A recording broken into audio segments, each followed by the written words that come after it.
Asfalt şehirinin Bahtiyarlık etrafının 30. etrafçasının yasacısı Gülsenem Tağan var. Türkmenistan'ın prezidenti Kurbanqulu Berdimuhamedov, Türkmenistan Kronika sayedin üstülen 3. gedek mentide cay meselesi varada yüz tutyarım. 2. gedek men Kronika sayedine çıkandan son işten boşalttılar.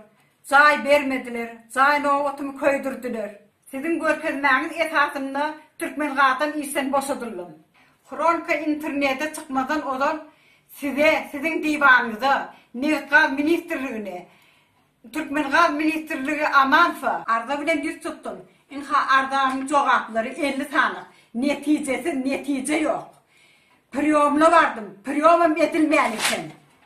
Televizyonda caysızlara cay verdim, toyladılar. Hanıma veren cay? Men 19 yıl beri ağır zahmet çekip, ağır isteyişek gelen günün cevzatında kısın tavuğunu istedim. Menin çağlarım caysız közenip böyler. İl kapısında yaşayalır. Türkmenistan'ın devlet vedipeli olmasıları, kanuni esasında almalı cayımı, kısanyan olsalar, vermeğe rova vermeseler. Bahtiyarlık etrafının Çağrıbaylı üst köçesinin 5. cayının 20. otoğunun 16 yılla yaşanmadık Goz hükümet cayı. Eğitimliği yüze çıkıp suda verildi. Gelen topar ağlarlarından ibaret bolan, hakikatten zaya məhtəl çekeniyin, zay kömöğünü eder, döküment düzlep basla ver deyip, 3 ay qarasmalı borsunuz deyip ayrıptırlar. Bahtiyarlık etrafının komitetinin iskari, Aziz Seyitxan, bilen zaylı meselemiz boyunca telefon bağlantısını dinlep bilirsiniz. 16 yılda boş yatan zayı, topar ağlarlarının giyirsi videosunu görüp bilirsiniz.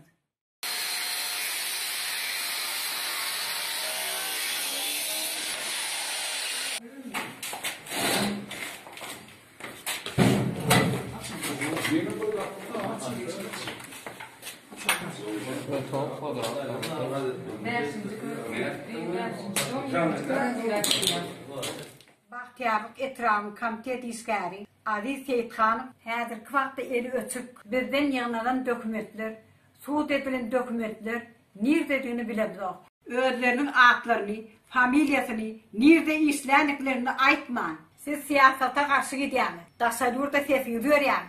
Daşalyurt'un adamları gelip size cay veriyorsunuz. Sultan Atilla bilen arıqatlaşıqda bolýanyz. Kronika Türkmenistan saydymda cay meselemi gozgap çykyş edenden soň menin maskalamy özüme basyslar edilýär. Elektrik togymy öçürdiler. Oğlumun maşyny abhyesini kestiler. Tüwürler çüy kakdylar. Menin oğlumy gyzymy Bahtiyarlyk etraf komitetiniň iskari Aziz Seyitxan tarafından 2020 yılın 8. dekabrında näberli adamların yanına alıp gidilýär. Milli Howpsuzlyk Gullugynyň iskerleri olar bizi çağırıp gorkuzdylar. Sonra kronika çıkmasaňyz, Sultan bilen gatnaşyp etmeseňiz jay kömögini eder diýdiler. Indi tapylan jaýy kömek etmän alap gaçyp ýörler. Bahtiyarlyk etraf häkimligi Agamiret Gysykov jaýlaryň resminamalary seredilmek ýagdaýda öňünde dur. Havari bolsa da Goz upravleniýa komissiýa da goýmady. Olaryň içinde päsgelçilik döredýäniň biri Bahtiyarlyk etrafyny zedir başlygy. Menin almaly jaýymyň açaryny eline saklap dur. Çaryar Arslan Bahtiyarlyk etrafynyň zediriň orunbasary Meredov Rahim Atabaýewiç. Aşgabat şäher zediniň uly inżenieri Ramazanow Mergen Oradowiç. Menin aljak jaýyma dalaskar bolýanlaryň biri.